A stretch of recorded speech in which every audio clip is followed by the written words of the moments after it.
परमार्थ की पगडंडी, परमार्थ की कहानियां दीप्तेश के साथ।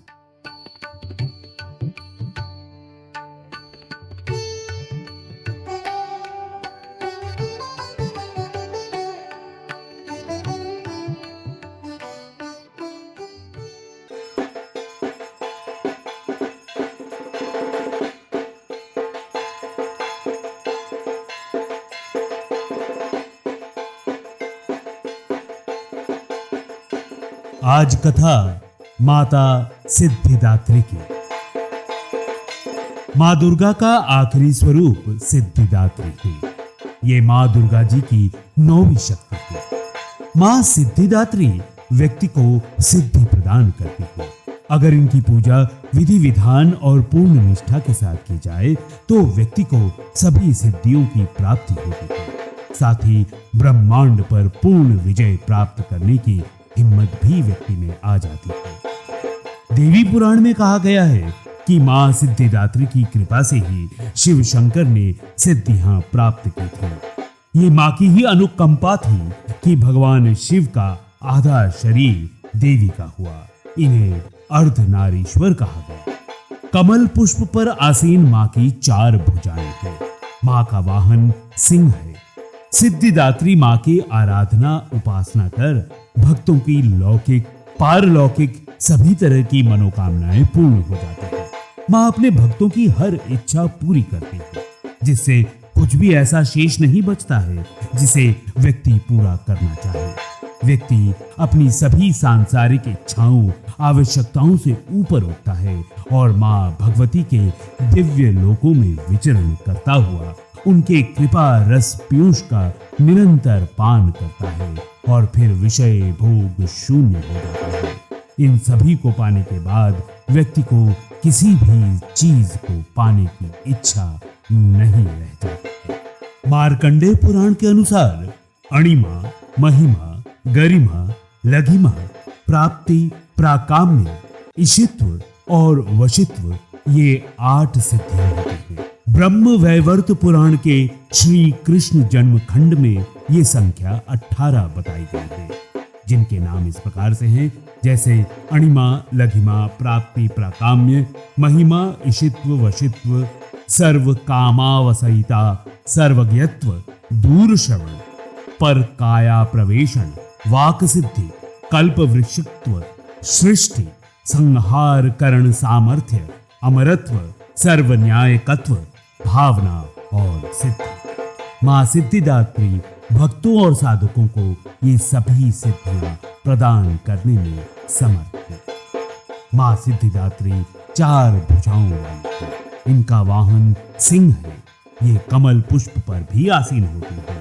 इनकी दाहिनी तरफ के नीचे वाले हाथ में चक्र, ऊपर वाले हाथ में गदा तथा बाईं तरफ के नीचे वाले हाथ में शंख और ऊपर वाले हाथ में कमल पुष्प है। पौराणिक कथाओं के अनुसार जब ब्रह्मांड पूरी तरह से अंधेरे से भरा हुआ था, तब एक विशाल शून्य था। दुनिया में कहीं भी किसी प्रकार का कोई संकेत नहीं था। तब उस अंधकार से भरे हुए ब्रह्मांड में ऊर्जा का एक छोटा सा पुंज प्रकट हुआ। देखते ही देखते उस पुंज का प्रकाश चारों ओर फैलने लगा। फिर उस प्रकाश के पुंज ने आकार लेना शुरू किया और अंत में वो एक दिव्य नारी के आकार में विस्तृत होकर रुक गया। वो प्रकाश पुंज देवी महाशक्ति के अलावा कोई और नहीं था। सर्वोच्च शक्ति ने प्रकट होकर त्रिदेवों ब्रह्मा, विष्णु और शिवजी को अपने तेज से उत्पन्न किया और तीनों देवों को इस सृष्टि को सुचारू रूप से चलाने के लिए अपने अपने कर्तव्यों के निर्वाहन के लिए आत्मचिंतन करने को कहा। देवी के कथा अनुसार तीनों देव आत्मचिंतन करते हुए जगत जननी से मार्गदर्शन हेतु कई युगों तक तपस्या में लीन रहे। अंततः उनकी तपस्या से प्रसन्न होकर महाशक्ति मां सिद्धिदात्री के रूप में प्रकट हुई।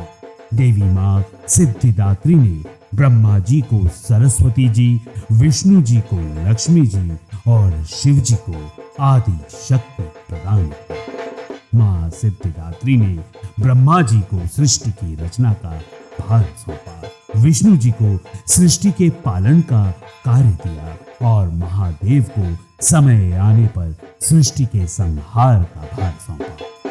मां सिद्धिदात्री ने तीनों देवों को बताया कि उनकी शक्तियां उनकी पत्नियों में है, जो उनके कार्य निर्वाहन में उनकी सहायता करेगी। उन्होंने त्रिदेवों को दिव्य चमत्कारी शक्तियां भी प्रदान की, जिससे वो अपने कर्तव्यों को पूरा करने में सक्षम हो सके। देवी ने उन्हें 8 अलौकिक शक्तियां प्रदान की। इस तरह 2 भागों नर एवं नारी, देव और दानव, पशु पक्षी, पेड़ और पौधे तथा दुनिया की कई और प्रजातियों का जन्म हुआ। आकाश असंख्य तारों, आकाश गंगाओं और नक्षत्रों से जगमगा उठा।